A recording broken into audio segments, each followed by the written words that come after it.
Aiden McIsaac, Tribute Speech. Have you ever heard of the Silver Rule? The one that states, "What you do not wish for yourself, do not do to others." Chances are you are unfamiliar with this twist on the Golden Rule, because its author fashioned himself a transmitter who invented nothing. Who was this humble man? Confucius, whose name means great master, never wrote down any of his teachings, but remains one of the most important and influential philosophers in all of history. Confucius had many loyal followers, who spread his teachings of family, respect, and charity across the world for its betterment. His disciples said of Confucius, "He did not set himself up as a man of wisdom. Anyone in the world could become a fellow learner with him because of his openness." Confucius is praiseworthy because after leaving the government, he remained focused on influencing his world from outside of it. Also, he provided governments with the principles they could use to apply ethical morality to running the state to make it a more just place for all. Finally, he gave people a daily philosophy to guide their behavior based on the importance of human life over all things. Therefore, Confucianism has remained a leading world philosophy for centuries. Living in the 6th century BC, Confucius worked in China's loose state government during the spring and autumn period, when the country was consumed by wars over local land and steeped in moral decay. Confucius eventually left his government position, feeling unable to change its ways, and journeyed across the small surrounding kingdoms of China, expounding his political and philosophical views as he went, but he never saw them implicated. The many followers of Confucius accompanied him on his journey, writing down his lessons in what would later become the Analects of Confucius.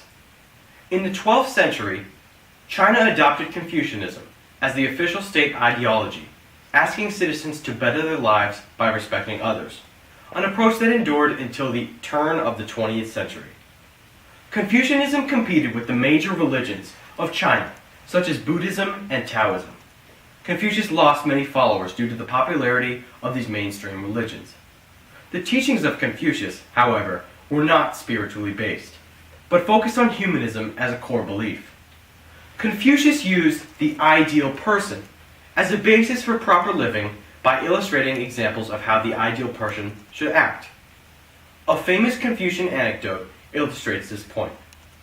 When the stables were burnt down on returning from court, Confucius said, "Was anyone hurt?" He did not ask about the horses. By stressing the value of humans over property, Confucius taught that one's daily example was more important than a set of principles. Sadly, Confucius never witnessed in his lifetime the substantial impact his philosophy would have on China and the world. Confucius is laudable, not just for his contribution to an orderly society, but also for his impact on daily human behavior. By applying its ethical morality to the workings of the state, Confucianism greatly impacted Chinese government.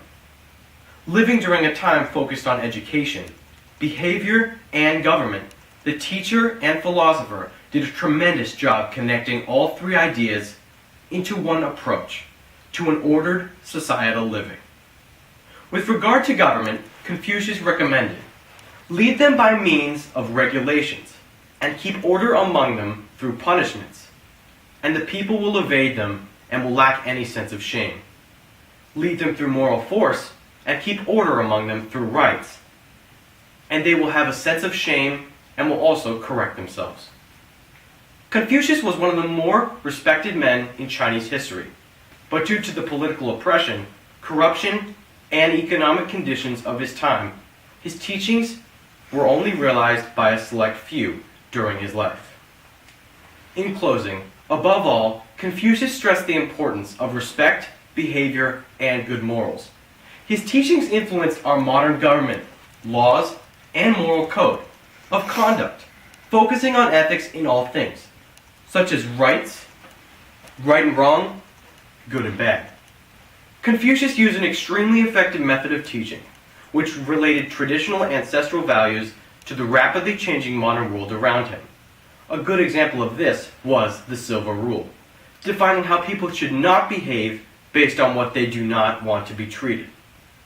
Although he never truly understood the magnitude of his instruction, Confucius became one of the world's greatest ethical teachers through the awesome efforts of his disciples who preserved and disseminated his humanistic philosophy long after his death.